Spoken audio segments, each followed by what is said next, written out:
পৌঁছে গেছি গারো বাজার। চলুন বাজারটি ঘুরে দেখে আসি। আসসালামু আলাইকুম গাইজ, আজ আমি আপনাদের ঘুরিয়ে দেখাবো বাংলাদেশের ঐতিহ্যবাহী জেলা টাঙ্গাইল। টাঙ্গাইলের মধুপুর উপজেলা।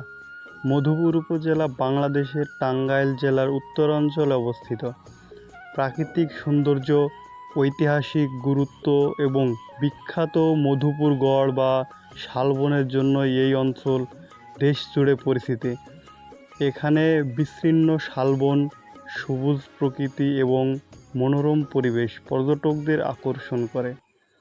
মধুপুরের অন্যতম দর্শনীয় স্থান হল মধুপুর জাতীয় উদ্যান। এখানে নানা প্রজাতির গাছপালা, পাখি ও বন্যপ্রাণীর দেখা মেলে। প্রকৃতিপ্রেমীদের জন্য এটি একটি আদর্শ ভ্রমণস্থল। মধুপুরের গারোসহ ক্ষুদ্র নৃগোষ্ঠী মানুষের বসবাস করেন। তারা নিজস্ব সংস্কৃতি, পোশাক, ভাষা ও ঐতিহ্য আজও ধরে রেখেছে। এই অঞ্চলের মানুষ মূলত কৃষিকাজের পাশাপাশি আনারস, কলা, পেঁপে ও অন্যান্য ফলের চাষ করে জীবিকা নির্বাহ করেন। বিশেষ করে মধুপুরের আনারস সারা দেশে উন্নত ফল হিসেবে পরিচিত।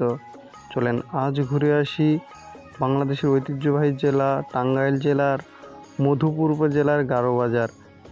এমন নিত্য নতুন ভিডিও পেতে পেজটি ফলো দিয়ে ভিডিওটি শেয়ার করে পাশে থাকুন। পৌঁছে গেছি গারো বাজার। চলুন বাজারটি ঘুরে দেখে আসি। আমি এখন আছি টাঙ্গাইল জেলার বিখ্যাত মধুপুর উপজেলা গারো বাজারের আনারসের বাজারে। এটি দেশের অন্যতম মৌসুমি আনারসের বাজার হিসেবে পরিচিত। আনারসের মৌসুমে ভোর থেকেই এখানে কৃষক, পাইকার ও ব্যবসায়ীদের ব্যাপক সমাগম ঘটে। দেশের বিভিন্ন জেলা থেকে ব্যবসায়ীরা এখানে আসেন সরাসরি কৃষকদের কাছ থেকে আনারস কিনতে। এই বাজারে বিভিন্ন জাতের আনারস পাওয়া যায়।